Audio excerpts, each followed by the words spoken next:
Hello guys, good afternoon. तो आप लोगों को लग रहा होगा कि मैं दोबारा टियागो लेके क्यों आया हूँ। Actually this is not manual, this is automatic. तो बहुत सारे लोग का सवाल रहता है कि जो टियागो लेना चाह रहे हैं ऑटोमेटिक, लेकिन जो एक्सपीरियंस है मिक्स्ड है। कोई कहता है कि जो ऑटोमेटिक है काफ़ी अच्छा है, कोई कहता है कि automatic is not good. Similarly Nixon के साथ भी है, मैनुअल बहुत अच्छा है निक्सॉन का, लेकिन जो ऑटोमेटिक है उसमें थोड़े बहुत इश्यूज़ हैं। तो मेरे पास एक कॉल आई थी और उसने मुझे लिंक दिया था। कम से कम 10 लोगों को निक्सॉन ऑटोमेटिक में इमोबिलाइज़र का इशू आ रहा है, गाड़ी बंद हो जाती है कहीं भी, ब्रेक डाउन। तो ये सब इशू था। तो मैं आप लोग को रेकमेंड नहीं कर पा रहा हूँ ऑटोमेटिक, लेकिन मुझे देवेन जी मिले हैं and he bought Tiago automatic recently. तो इनसे बात हो गई थी, तो मैंने कहा चलो इनका रिव्यू ले लेते हैं। तो इनका जो एक्सपीरियंस, प्रोज एंड कॉन्स, अभी तक 1700-1800 चलाई आपने या 1800 चला ली, तो वो एक्सपीरियंस आप लोग को मिल जाएगा और एंड टू एंड इन्फॉर्मेशन मिलेगा। आप लोग डिसाइड कर सकते हैं वेदर आपको ऑटोमेटिक लेनी चाहिए या नहीं लेनी चाहिए। थैंक यू देवेन भाई, I really appreciate that. Thank you and good evening to all of your viewers as well. And so where do you want me to start? Okay, let's start with let's talk in Hindi. Okay. हाँ. Because a lot of people they They are understand. mixed linguistic. Yeah, linguistic, but a lot of people they understand Hindi. तो हिंदी में शुरू करते हैं। अब मेरे हिसाब से जो टियागो है ना, अगर मैं कहूँगा, आप लोग कहोगे कि मैं बायस्ड हूँ, तो इसलिए मैं इनको लेके आया हूँ। इनका मैं सबसे पहले इनसे पूछ लेते हैं, देवेन जी से थी। इन्होंने सिर्फ टियागो AMT क्यों चूज़ किया कि मार्केट में बहुत सारे AMT हैं, जैसे हुंडई का है, मारुति का है, Wagon R, वो जहाँ yeah. वैगनार है, सेलेरियो है और इग्निस है। Ignis, exactly. तो आपने उन सब को छोड़ के यही क्यों चूज़ किया? बस मैं आपको बताना चाहूँगा, I never drove a 4-wheeler before this. तो मैंने तो कोई टेस्ट ड्राइव भी नहीं ली थी खुद की, और जब मैं टेस्ट ड्राइव लेने गया इसकी, तो मेरा दोस्त गया था मेरे साथ, उसने टेस्ट ड्राइव ली। Then you bought this car Yeah. and इसको लेके आए। उसके बाद आपने उसके बाद मैंने एक्चुअली, उसके पास भी टाटा टियागो थी 2019 XZA+ सेम मॉडल। तो उसने मेरे को बोला AMT है, वो तो पहले मैनुअल काफी साल उसने चलाई है। तो उसने मुझे बताया कि मेरे पास तो दोनों का एक्सपीरियंस है, बट उसने मेरे को बताया कि AMT में कोई इशू नहीं है। अच्छा, उसने ऐसे बोला? हाँ, उसने मेरे को बोला मेरे पास पिछले 6 महीने से, उसके पास तब 6 महीने से ज्यादा से थी। अच्छा, जो 19 का मॉडल कर वो AMT था, नॉट मैनुअल? AMT XZA+ जो मेरा मॉडल है, बट ये फेसलिफ्ट है तो वो डिफरेंट दिखती है। डिफरेंट दिखता है। और एक बात, sorry to cut you off, इन्होंने AMT इसलिए ली कि इनका फ्रेंड चला रहा था 2019, बहुत समय से चला रहा है, मतलब 1 साल काफ़ी होता है। हाँ. तो उन्होंने रेकमेंड किया कि उनको कोई इशू नहीं आया, तो इसकी वजह से इन्होंने AMT ली है। या एग्जैक्टली। तो मेरे को क्या था, मेरे को गाड़ी चलानी आती नहीं थी। तो अभी कोरोना के टाइम में आई थॉट कि अभी तो ऑफिसेज बंद है, वर्क फ्रॉम होम चल रहा है, बिल्कुल। But there will be a time we need to go back to our offices. तो now I can not rely on Ola, Uber और any kind of public vehicle. Make sense. तो I thought कि this is the high time I need to buy a car. तो अब manual गाड़ी तो कोई सिखाने वाला भी चाहिए और अब तो कोई दोस्त यार भी आपस में नहीं मिल रहे थे। तब मई की बात है जब मैंने सोचा, जून में मैंने ले ली। अच्छा, जून में ली थी। तो अब मैंने सोचा कि मैं अगर खुद चलानी है तो ऑटोमेटिक कार ही मैं चला पाऊंगा, खुद से सीखनी है तो इतना इजी होगा। इतना I had my confidence with me. तो फिर उसके बाद मैंने सोचा कि मैं कौन सी गाड़ियाँ लूँ। Budget first car, budget friendly होनी चाहिए और एंट्री लेवल गाड़ी की सोचता है हर आदमी, बट आई वुड से ये एंट्री लेवल है पर नहीं है। This is a complete package man. This is your experience, मतलब ये आपका एक्सपीरियंस है। आप कह रहे हैं दिस इज सर, इसमें सब कुछ है। मैं XZA+ ली मैंने, मेरे को 7-10 की पड़ गई। इसमें आप you name the function, automatic climate control है, 7 इंचेस इसका इंफोटेनमेंट सिस्टम है, और अगर AMT तो है ही है, और आप इसका न्यू लुक भी देख सकते हो, जैसे न्यू टिगोर, और even it is inspired from Altroz. बिल्कुल ऑल्ट्रोज का डिजाइन है, A to Z ऑल्ट्रोज का। आगे से पीछे से सेम है, बट बुरा भी नहीं था वो, पर वो उसकी लगती है, पर वो दोस्त की गाड़ी है, बट वो मेरे को आगे से इतनी अपीलिंग नहीं लगी थी जितनी ये वाली। यही कहानी निक्सॉन के साथ भी है। ओके। इसका भी जो बोनेट है रेस किया गया, इसका भी बोनेट थोड़ा रेस अच्छा किया हुआ है, शार्प लुक दे रहा है। तो इसमें एक्चुअली अब जो नया बंदा है जिसने गाड़ी चलानी सीखनी है, उसको ये भी है कि भाई इंश्योरेंस तो ले रखी है, कोई बात नहीं, पर अगर मेरे से 19-21 हो गया या किसी और से भी हो गया, तो मेरे को गाड़ी तो चलानी आती नहीं है अभी, तो अगर ठुकूंगा तो बचूंगा कि नहीं बचूंगा।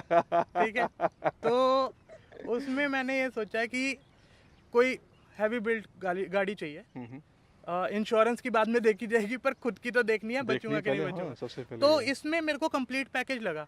और जहाँ पे मैं अभी पहले रहता था ओयो लाइफ में, वहाँ पे एक और गाड़ी खड़ी होती थी 3-4 साल पुरानी i20। अच्छा। ये गाड़ी मेरे को उससे बड़ी लगती थी। और वो दोनों जब साथ में खड़ी होती थी, मैं ऊपर से दिखता था। हाँ हाँ हाँ, तो मैंने कहा यार ये तो मतलब मैंने एंट्री लेवल गाड़ी कह के मैंने ली है, पर मजे पूरे हैं। मुझे पूरे। अच्छा, और AMT है ऊपर से। अच्छा, मैं इसको लेकर गया कुरुक्षेत्र, इधर गुड़गांव से, सोना रोड से कुरुक्षेत्र 200 किलोमीटर पड़ जाता है, हरियाणा में, अंबाला से पहले। तो that was my first experience on the highways. Highway. City में मैंने चलाई शुरू में, तो मतलब आप इस पे मैं हल्का सा ही पुश करता हूँ, क्योंकि जो बंदा नया गाड़ी सीखता है वो धीरे धीरे ही चलानी धीरे-धीरे चाहिए। चलाता है। तो हल्का सा पुश किया GT रोड पे, फिर थोड़ा कॉन्फिडेंस आया, हल्का सा ज़्यादा किया, 100 से 110 पे पहुंच जाती है यार, पता भी नहीं लगता। अभी आप चलाओगे इसको तो आपको भी पता लगेगा। तो मतलब कोई ये कहे कि इसके अंदर, इसके इंजन में, परफॉर्मेंस में दम नहीं है, तो I can't feel that, I can't. और दूसरा मैं ये कहना चाहूँगा कि इस गाड़ी में कंफर्ट भी है। अगर मैं सीट कंफर्ट की बात भी करूँ तो शायद उन्होंने पिछली से चेंज किया या नहीं किया, आई डोंट नो। नहीं, पिछले वाला भी बहुत कंफर्टेबल था। कंफर्टेबल था। आपने आपके पास या driven that for 3 years, seat बहुत ज़्यादा कंफर्टेबल है, गाड़ी की परफॉर्मेंस वगैरह बहुत, मतलब कोई मैच नहीं है। मैं तो बेचता नहीं, टियागो से मुझे प्यार है। अभी टियागो देखता ना तो मुझे ना कुछ हो जाता है, लेकिन I need this is the same family only. हाँ, बड़ा भाई है, बड़ा लेना था। वंडरफुल। अच्छा, तो ये सब कहानी थी आपको टियागो AMT लेने के लिए? एग्जैक्टली। और कलर आप मेरे को बताओ, कलर मैंने ये ठीक लिया है? नहीं, बहुत अच्छा लिया है, बट ये मेरा फेवरेट कलर है। तो ये बस मेरा अच्छा कलर है। मेरे को सजेशन नहीं, ये देख के मेरे को बड़ा अच्छा लगा कलर। अच्छा कलर है, डेटोना ग्रे है ना? ये डेट होना चाहिए। डेटोना, ठीक है। अब मुझे बहुत सारी चीज़ें इनसे पूछनी है, डीलरशिप का एक्सपीरियंस कैसा था, क्योंकि बहुत सारे लोग गाड़ी खरीदते हैं तो डीलरशिप का उनको पता होना चाहिए। पहले मैं नहीं करता था, किसी ने फीडबैक दिया मुझे कि डीलरशिप का जो एक्सपीरियंस है वो भी इंक्लूड कीजिए, अगर कोई आपके गुड़गांव में या फिर कोई गाड़ी खरीदना चाहता है आर्या मोटर से, तो वो उनके लिए हेल्पफुल हो सकता है।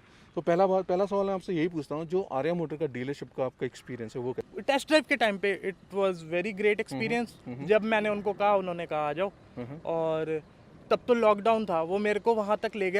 आपने कभी देखा है जहाँ पे ये गाड़ियाँ खड़ी रहती हैं साफ होने से पहले, बिकने से पहले? समझ गया। अगर वो कोई आम आदमी देख ले तो वो नई गाड़ी नहीं नहीं लेगा। वेयर हाउस, वेयर हाउस, और वो वेयर हाउस ऊपर से ढका हुआ नहीं है, खुला हुआ वो ऐसे झाड़ झंगाड़ जैसे है, वैसा ही है। तो मैंने धीरे धीरे नेगोशिएट, वो 720 से चले, फिर मैं उनको 710 तक ले आया आफ्टर डिस्काउंट। तो हम प्रोज से शुरू करते हैं, कौन सा हम बाद में आएंगे। तो इसमें प्रोज क्या क्या लगते हैं आपकी गाड़ी में, आपको क्या क्या पसंद है? सर मेरे को तो एक्चुअली एंट्री लेवल गाड़ी लेनी थी, और बजट मैंने थोड़ा सा अपना इन्फ्लेट ही किया, क्योंकि this was the beauty I was thinking to have. तो बट इसने ज़्यादा भी पैसे नहीं खर्चवाए उस हिसाब से कि जो AMT वो भी इसी प्राइस रेंज में, ज़्यादा डिफरेंस नहीं है। तो फिर आपने बिल्ड क्वालिटी से कॉम्प्रोमाइज़ क्यों करना, आपने लुक से कॉम्प्रोमाइज़ क्यों करना? बिल्कुल। देखो ना, आपने पैसे ले रखे किसी से ना, अपनी गाड़ी की तारीफ बंदा कर सकता है अगर पसंद है तो। अब मैं बताता हूँ, मैं सब लोग को बता चुका हूँ वीडियो में कि मैं टाटा का बंदा नहीं हूँ, टाटा से पैसे नहीं लेता। Electrical engineer, sorry to interrupt you, Tata से पैसे कम करवाते हैं बल्कि वो। इससे पिछली वीडियो में किसी की इन्होंने वारंटी डलवाई, तो टाटा वाले तो पसंद नहीं करते होंगे इनको। पता नहीं है, फीडबैक ले सकते हो। और ये भाई साहब हैं, ये सिर्फ पे में, मतलब पैसे में काम करते हैं, पेयू, पेटीएम वगैरह वगैरह बहुत सारे उसमें। तो ये भी टाटा से नहीं है, तो इनको भी कोई पैसे नहीं मिलते। पैसे देके गाड़ी खरीदी है और एक्सपीरियंस करना है अपनी मर्जी से, क्योंकि लोगों को जो गाड़ी खरीदने में उनको हेल्प हो सके, यही हमारा पर्पज़ है। और मैंने लेकिन टाटा पैसे नहीं देती है, याद रखना, पैसे नहीं लेते। ये बात तो है। मैं एक चीज़ ऐड करना चाहूँगा, मैंने आपको इसीलिए बुलाया क्योंकि मेरी भी हेल्प हुई थी एक टाइम पे। अच्छा। ज़्यादा पहले नहीं, 2-3 महीने पहले, जब आई वाज थिंकिंग इन में to choose from which cars I have to buy, तो मैंने बहुत सारी रिसर्च करी, उसमें आपका भी आया, टियागो में आपका भी आया ऊपर। तो फिर मैंने सर्च किया, मैं आपको नहीं जानता था, बट कहीं ना कहीं मेरे माइंड में मेकअप करने में आपकी भी वीडियोस का हाथ है, तो इसीलिए। और मैं ये कह रहा हूँ कि टाटा को गाड़ियों की मतलब वैल्यू या प्राइस मनी और शायद बढ़ानी इसलिए भी पड़ी क्योंकि उनकी इतनी गाड़ियां बिकती नहीं है। मुझे ऐसा लगता है कि उनकी गाड़ियां बिकनी चाहिए जितना इसमें कैपेसिटी है। लेकिन एक ही फ्लॉ है ना, वो सर्विस सेंटर की बात कर रहे हो। सर्विस सेंटर डीलरशिप का इशू है, लेकिन मैं ये कहता हूँ कि मुझे आज तक नहीं आया। मुझे भी नहीं आया सर। हाँ, मैंने तो पहले ही करवा लिया। हाँ, आपको कोई इशू नहीं आया ना उन्होंने एक भी पैसा लिया, जो उन्होंने बोला था कि पहली सर्विस और फर्स्ट ईयर में फ्री होती है, पहली सर्विस बिल्कुल फ्री हुई है। और बल्कि मैं तो कुरुक्षेत्र गया हुआ था तब, तो कुरुक्षेत्र में भी इनका एक डीलरशिप है, सर्विस सेंटर है उनका। तो उन्होंने गाड़ी, उनके अंकल के पास था मैं, तो उन्होंने गाड़ी वहां से उठवाई एक कॉल पे और वहीं वापस लगा के रख दी, एक पैसा नहीं उन्होंने लिया, बल्कि वो गाड़ी धोने वाले को मैंने 50 रुपए अपने हिसाब से ये जरूरी है यार, उनको इनकी हेल्प करनी जो जरूरी गाड़ी है। लास्ट में हाँ, धो रहा था। तो मतलब मेरा एक्सपीरियंस बहुत अच्छा रहा अभी तक। और अगर यहाँ पे आप कह रहे हो कि टाटा की जो आर्या है मोटर्स, मैंने भी अच्छा नाम सुना है, तो मुझे लगता है कि मैं वहाँ से करवाऊंगा नेक्स्ट सर्विस, अगर मैं यहाँ पे करवाता हूँ। अगर मैं बाहर होता हूँ उस टाइम पे तो मैं कुरुक्षेत्र से करवा लूँगा। वंडरफुल, जो आर्या से जब सर्विस होगा तो उसका एक्सपीरियंस भी हम लोग शेयर कर लेंगे, जो देवेन भाई ये बता देंगे तो मैं आप लोग को शेयर कर दूंगा, वीडियो में उसको इंक्लूड कर दूंगा। और सिमिलरली इनका एक्सपीरियंस अच्छा, मेरा अच्छा, लेकिन बहुत सारे लोग हैं उनका एक्सपीरियंस अच्छा नहीं भी है। तो डीलरशिप का सबसे बड़ा इशू है, तो उसी के लिए हम लोग फाइट कर रहे हैं। जो नया कैंपेन शुरू किया हुआ है डीलरशिप के अगेंस्ट, उसमें और वीडियो आने वाली हैं काफ़ी, तो वो मैं आप लोग को शेयर जरूर करूँगा। तो ये हमने बात कर दी प्रोज की। और क्या क्या अच्छा लगता है आपको प्राइस के अलावा, जिस रेट में आपको गाड़ी मिले उसके अलावा? प्राइस ऑप्टिमम है सर, ठीक है, लुक्स ऑप्टिमम है, लुक्स ऑप्टिमम है, अच्छा, अंदर फुल्ली लोडेड गाड़ी है, जो चाहिए होता है। हरमन का इंफोटेनमेंट सिस्टम है और 4 स्पीकर और 4 ट्विकर्स हैं। हाँ। तो इससे ज़्यादा क्या करोगे, मतलब मुझे नहीं लगता गाड़ी में छिड़वाने की कोई ज़रूरत है। हाँ। मतलब आफ्टर मार्केट आप कुछ नहीं लगवा सकते इसमें। मैंने एक चीज़ लगवाई है वो मेरे को लगता है कंपनी ने इसलिए नहीं दी है कि फिर अल्ट्रोज चलनी बंद हो जाएगी।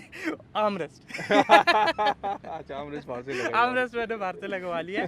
तो जब आप कुरुक्षेत्र गए थे तो 200 किलोमीटर जाना, 400 किलोमीटर किया था, तो Yes. आपको वो एक्सपीरियंस कैसा था आपका? मतलब कंफर्टेबल थे, गाड़ी वगैरह सब कुछ बढ़िया? सर आप देखो, मैं तो गाड़ी की कम सोचो, मेरी सोचो, क्योंकि मैंने कभी I had never hit the highways.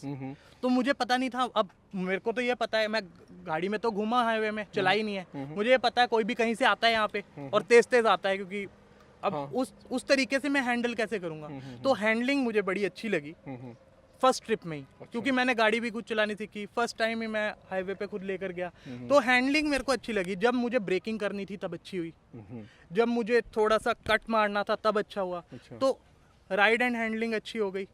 और it gave me a spirit of confidence कि कोई ऐसी बात नहीं है, चला लेंगे यार, अपनी गाड़ी है। सेम फीलिंग है मेरी भी। जब मैंने गाड़ी ओन की थी तो मुझे गाड़ी ने कभी परेशान नहीं किया और मुझे कॉन्फिडेंस आता था। मैंने 140-50 तक भी गाड़ी भगाई है हाईवेज पे, ज़्यादा नहीं, मैं भगाता नहीं, सिर्फ टेस्ट करने के लिए। It feels so stable and so. तो उसमें मेरे को, मतलब मैं तो इसको रोकने की कोशिश कर रहा हूँ कि मैं धीरे ही चलाऊं, 80 से ज़्यादा मैं ना ले जाऊं, क्योंकि कहते हैं ना कि शुरू में पहली सर्विस तक या 3-4 हज़ार किलोमीटर तक आराम से ले जानी है। बट मैं ये देख रहा हूँ कि मैं आराम ही कर रहा हूँ और गाड़ी वो सड़क मक्खन है, तो ये 100-110 पे जा रही है। मुझे एफर्ट करना पड़ रहा है कि मैं इसको 90-80 तक लाऊं। कह रहा भाई थोड़ा रुक जा, आराम से चल जा, बाद में चला लेंगे, कोई बात नहीं, अभी नहीं है। तो मेरा इंजन का मैंने आपको बता दिया, इंजन की वजह से ही है ये। तो इंजन भी अच्छा है, राइड एंड हैंडलिंग भी अच्छी है, कलर भी मैंने भगवान की दया से अच्छा ले लिया है। तो अभी तो 1800 प्लस किलोमीटर हुआ है। तो अभी तक मैं कॉन्स तो नहीं बोलूँगा, कॉन्स मेरे को लोगों के सुनने में आए, जैसे आपके भी कुछ वीडियोस में सुनने में आया कि इसकी सर्विस अच्छी नहीं है। पर मुझे ऐसा लगता है कि आपको थोड़ी रेकी करनी पड़ेगी अपने एरिया में। जैसे गुड़गांव में सिर्फ आर्या टाटा नहीं है, बिल्कुल हार्ट्रोन भी है। आप 2-3 जगह अपना दोस्तों यारों से या किसी से पूछो, भैया कहाँ से करवाते हो सर्विस, कैसी होती है। बिल्कुल। तो इतना आपके 15-20 मिनट अगर चले जाएं सर्विस का पूछने में अपने शहर में, तो फिर आपको एक अच्छी सर्विस मिल जाएगी। बिल्कुल। अगर 10 लोग हैं यार, ये तो जरूरी नहीं है कि 10 के 10 सही हो, 5 उंगलियां बराबर नहीं होती। तो कोई ख़राब होगा, कोई अच्छा होगा, कोई बहुत अच्छा होगा। सिमिलर अगर हम बात करें तो सर्विस सेंटर का भी यही है। अगर वहाँ का जो ओनर अच्छा है तो अपने एम्प्लॉय को वैसे ही रखता है, तो वहाँ की सर्विसेज भी अच्छी होती है। तो आपको थोड़ा टाइम लगेगा, रिसर्च कर लीजिएगा। और सर्विसेज हमेशा तो नहीं होती यार, है ना, कभी कभी सर्विस होती है। अब साल में 3 होनी है, जो पहली होनी है, उसके बाद देखेंगे कितने किलोमीटर। तो अभी तक ध्यान भी नहीं दिया है कि कितने। तो एक बार बताओ सर, माइलेज कितना मिल रहा है आपको? सर माइलेज शुरू में तो बहुत कम मिल रहा था। कितना, ये बता दो लोगों को। मैं बता देता हूँ सर। शुरू में जैसे मैंने शुरू के 500 किलोमीटर में देखा ना, तो मैं सिटी में ही चला रहा था, तो रुक रुक के चलनी है, आपको पता ही है। तो उसमें मेरे को तो शुरू में वो 10 दे रही थी। तो मैंने कहा यार मेरे साथ क्या हो गया यार, ये तो बहुत, मतलब मुझे तो खराब गाड़ी दे दी यार। खराब गाड़ी दे दी भाई। मेरे पक्का मैंने दोस्त को बोला मुझे तो खराब। तो उसने मेरे को बोला कि यार अभी थोड़ा इंजन ना पेट्रोल रमा होता है और धीरे धीरे लेगी। और उसने मेरे को बोला तू जाएगा ना लंबे रूट पे, उसके बाद से देखियो, क्योंकि लंबे रूट पे ऐसे तो चलेगी नहीं हर बार ब्रेक लग के।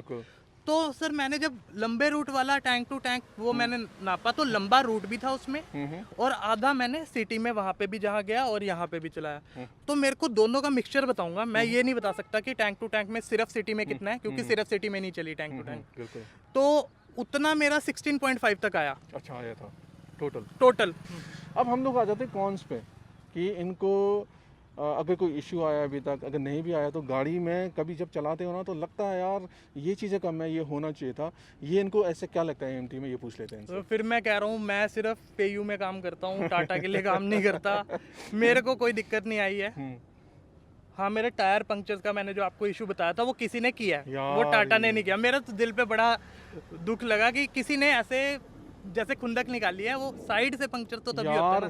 साइड मैं बताऊं, मैंने नए टायर टायर देखा, नए टायर पे कम से कम एक टायर पे साइड में 5 उन्होंने पंचर मार रखा है, जिसने भी किया, एक नहीं सब टायर पे है ये। सब टायर पे है, तो वो पता लग रहा है कि किसी ने जान के ही किया है, किया हुआ है, किसी ने खुंदक में। चारों पे ऐसा नहीं होता, जिसने भी किया भाई गलती से अगर वीडियो देख रहा था बहुत गलत बात की है उन्होंने, मतलब भगवान सजा देगा। भगवान सजा देगा, किसी ना किसी वे में देगा, बिल्कुल देगा। तेरा टायर नहीं कुछ और पंक्चर हो यार सकता है। नए टायर में आप 5 जगह छेद कर रहे हो किसी के, 4 खत्म हो के जाते टायर हैं में, टायर। ये गलत बात है। मैं होता तो आई डोंट नो, मुझे बहुत गुस्सा आता है, इनको भी आ रहा होगा। गुस्सा मेरे को बहुत आया, आप दीवार में मुक्का मार सकते हो आप। फिर बंदा सोचता है यार रहने देते हैं, लगेगी मेरे को। कोई बात नहीं। तो बस वो इस टाटा से लेना देना कुछ नहीं है उस चीज़ का, पर वैसे नो कंप्लेंट। और सर्विस मैंने पहली करवाई है, कुरुक्षेत्र से करवाई है, एक पैसे की दिक्कत नहीं आई। और उन्होंने तो घर से उठा के पिक एंड ड्रॉप भी किया, तो अब और क्या करें कोरोना के टाइम में, मतलब और क्या एक्सपेक्ट करें। और पीछे 3 बैठाए आपने कभी? हाँ मैंने कुरुक्षेत्र में बिठाए थे, जब मैं फ्रेंड के यहाँ रुका था एक दिन, तो उसकी फैमिली को मैं ऐसे लेकर गया था राइड पे। तो मतलब मुझे लगता है कि आप 3 बिठाने के बाद उसकी ये चाह रहे होगे कि इसका ग्राउंड क्लियरेंस की बात कर रहे होगे शायद। एक्चुअली 2 चीजें, ग्राउंड क्लियरेंस प्लस पीछे क्या 3 लोगों के लिए कंफर्टेबल है। कंफर्टेबल तो नहीं रहेगा, कंफर्टेबल नहीं रहेगा सर, लेकिन क्या बिठा सकते हैं, ये मेरा सवाल था। सर आप बिल्कुल बिठा सकते हैं, अगर आपको 100 किलोमीटर तक जाना है मेरे हिसाब से दिक्कत नहीं आएगी उनको। लॉन्ग ट्रिप पे मुश्किल होगा, लॉन्ग ट्रिप पे बिल्कुल दिक्कत होगी सर, क्योंकि आप अब फिर सर जितना पैसा दोगे, जितना गुड़ डालोगे, उतना मीठा होगा। एब्सोल्युटली मैन, तभी तो वैल्यू फॉर मनी होता है। अगर तुम 7 लाख की गाड़ी ले रहे हो, कोई 14 लाख के उसमें फीचर्स तो मिलेंगे नहीं, 7 लाख के ही फीचर मिलेंगे, तो ये चीज़ ध्यान में अब नेक्सॉन में मुझे लगता है कि कंफर्टेबली हाँ 3 लोग बैठ सकते हैं। हाँ लेकिन अगर मोटे मोटे हो तो नहीं बैठ सकते, अगर साइज ठीक ठाक हो ना 3 लोग कंफर्टेबली बैठ पर सर मैंने बिठानी ही नहीं, मैंने अपने हिसाब से ले रखी है गाड़ी, ठीक है। रेयर कोई बैठेगा कि भाई हाँ कोई मिल गया जिसको जरूरत पड़ गई, जरूरत के टाइम पे। मैंने ज्यादा 4 से ज्यादा बिठाने नहीं, वैसे तो मैं अकेले चला रहा हूँ। अकेले चलती है, आपको आगे हो जाएगा उससे, मेरा भी नहीं बैठता, नहीं बैठता। जैसे कभी ट्रैवल पे चला गया, फैमिली को लेके चला गया, हम लोग जैसे लद्दाख वगैरह गए तो हो सकता है। अभी तो सर मैं वैसे भी बैचलर हूँ, तो मैंने 2 से ज्यादा नहीं बिठाना। नहीं बैठना पॉइंट है। मैं भी अभी 2 से 3 हुआ, एक छोटी बेबी है मेरे 2.5 साल की। कांग्रेचुलेशन कोरोना वाली चलो ये बात भी हो गई। और इसके अलावा नाइट में ड्राइविंग की है आपने? नाइट में ड्राइविंग बहुत करी है सर, विजिबिलिटी कैसी? मैंने सिटी में ज्यादा नाइट में ही चलाई है। शुरू में मुझे लगा था, मैं ना बड़ा वीडियोस तब देख रहा था, क्योंकि नई नई गाड़ी ली थी, उससे पहले मैं वीडियो वॉचिंग मोड पे था कि मैं ये देखूं क्या लगवाऊंगा गाड़ी में, ये करूं वो करूं। तो आपने मेरे ख्याल अपनी नई नेक्सॉन में वो लगवाए थे प्रोजेक्टर या एलईडी लगवाए थे, जो मुझे रिव्यू के लिए आए थे। तो मैंने कहा यार मजेदार तो ये है, टॉर तो बनेगी। अच्छा फिर वो 2 दिन ना मेरे दिमाग में रहा, जब मैं रात को ही मोस्टली चलाता था, यार ऐसे मजा नहीं आ रहा। फिर जब मेरे दिमाग से वो निकल गया तो ऐसा कुछ हुआ भी नहीं कि मुझे दिख नहीं रहा। तो मतलब स्टॉक जो हैलोजन है वो भी ठीक है, मतलब बहुत पावर। मेरा जो निक्सॉन का जो लोअर बीम है बहुत ख़राब है, हाई बीम इसका बहुत अच्छा है। लोअर बीम का मुझे बल्ब चेंज करना है, क्योंकि कुछ दिखता ही नहीं है। मतलब अगर हाई बीम चला दिया, जब अब लो बीम पे आ जाओगे ना, आपको लगेगा कि लाइट ही ऑफ हो गई है। बहुत पुअर है इसमें प्रोजेक्टर में, तो इसका तो मेरे ख्याल से सही होना चाहिए, गुड टू गो। और अच्छा, कुछ चीज़ ऐसी आपको लगती नहीं है कि कुछ होना चाहिए, या सबको कंप्लीट लगता है आपको? सर कंप्लीट लगता है। अब मैं आपको कुछ चीज़ें दिखाता हूँ, जैसे अगर मैं उधर आप जाएंगे तो आपको वो रेन वाइजर मैंने लगवाए हैं, मैंने क्रोम डोर हैंडल्स लगवाए हैं, ठीक है। मैं सीट कवर सब लगवाते हैं, मैंने सीट कवर्स लगवाए हैं, ये सब मैंने लगवाया है। बाकी मुझे कोई ज़रूरत ही नहीं लगा, टॉप एंड है, हाँ कुछ ज़रूरत नहीं है। तो एक बार बता दो, इतनी सारी बातें हो गई, होप ये आपको हेल्प करे। क्या अगर कोई गाड़ी लेना चाह रहा है, स्पेशली एएमटी गाड़ी टियागो में, क्या आप उसे रेकमेंड करोगे? फॉर श्योर सर, क्योंकि मेरे को भी किसी ने किया, आपकी वीडियो तो मैंने देखी, पर मेरे को मेरे चाइल्डहुड फ्रेंड ने कहा कि मैं चला रहा हूँ भाई इसको, कि अगर तेरे को कहीं कोई कह रहा है या वीडियो में देख रहा है कि देयर इज अ लैग, बिल्कुल नहीं है, और वही मुझे लगता है बिल्कुल नहीं है। अच्छा, वंडरफुल। ये चला के हम लोग देख लेंगे। क्योंकि ना देखो, जब कोई बड़ी गाड़ी चलाता है जिसका पावर ज़्यादा है, उसके बाद अगर वो लो सेगमेंट पे तो आएगा कंपैरिजन तो उसको लगेगा ही लगेगा। तो ये आपको ना थोड़ा सा अपने माइंड पे रखना चाहिए कि जो पावरफुल गाड़ी है और इसमें दोनों में कंपैरिजन नहीं हो सकता। इसी सेगमेंट की गाड़ियों के हिसाब से आपको देखना चाहिए कि पावर लेग है या नहीं है, कितना है। Wonderful। डीसीटी तो मुझे लगता है कि ज्यादा अच्छा होगा ही DCT एएमटी होगा से, ही, हाँ, क्योंकि क्योंकि उसमें पैसा ज्यादा लगता है पैसा बनाने में तो जहाँ पैसा लगता है वो सामान अच्छी होती जाती है। वंडरफुल। तो थैंक यू देवेन भाई, I really appreciate that you shared your experience. ये लोग को हेल्प करेगा। कोई लास्ट मैसेज आप लोग को देना चाहोगे? लास्ट मैचेस तो सर वही जो सब देते हैं कि drive safe and social distancing. मैंने गाड़ी सोशल डिस्टेंसिंग मेंटेन करने के लिए ली है, नहीं तो मुझे ओला उबर से कोई दिक्कत नहीं थी। मैं ऐसा आदमी हूँ, मैं वो उबर मोटो के पीछे बैठ के भी चले जाता था। मेरा 2 किलोमीटर ऑफिस है, ठीक है, तो मेरे को कोई प्रेस्टीज इशू नहीं है एक पैसे का भी।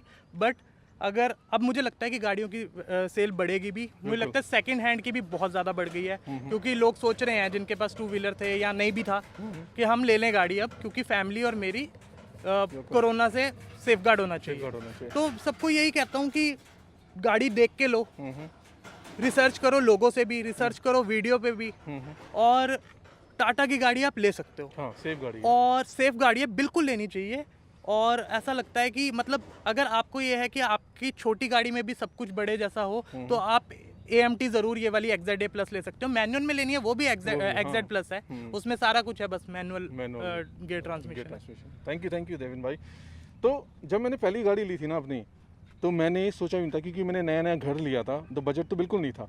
तो नई गाड़ी का मैंने सोचा नहीं था। मेरे पास बाइक थी 220 और मैं लद्दाख के लिए ली थी मैंने। अच्छा। लेकिन जा नहीं पाया मेरे बाइक पे नहीं जाता। तो जब घर ले लिया तो बजट बहुत ज़्यादा टाइट हो गया। तो उसके बाद मुझे पता चला कि मेरी बेबी आने वाली है, तो बाइक में तो ले जा नहीं सकता मैंने। तो मेरे बजट में सिर्फ यही आती थी टियागो। उस समय 4.5 की मिली थी मुझे, और किसी तरह बजट मैंने स्ट्रेच किया था, फिर टियागो ली थी। और मुझे पता नहीं था कि कैसा है, क्योंकि नई नई आई थी और रिव्यूज़ वगैरह मैंने देखे थे थोड़े बहुत। बलिनो मेरा प्लान था, लेकिन बजट नहीं था, तो मैंने टियागो ली। और 3 साल ओन करने के बाद मुझे पता चला कि वास्तव में इस वंडरफुल कार और सेफ कार भी है। तो धीरे धीरे गॉड ग्रेस मेरा बजट भी बन गया और बड़ी गाड़ी भी ले ली मैंने। फ्यूचर में क्या पता, चैनल भी तो बड़ा हुआ, कुछ तो आए होंगे। मतलब ये तो हम नहीं बता सकते, इसको मैं कट कर दूँ। तो यही था। थैंक यू दोस्तों। आई एम प्रीटी श्योर कि ये जो रिव्यू है देवेन भाई का, ये आप लोग को हेल्प करेगा। तो दोबारा मिलते हैं आपसे किसी एक इस वीडियो में। Till then take care yourself, be humble, be polite and bye bye. In the afterlife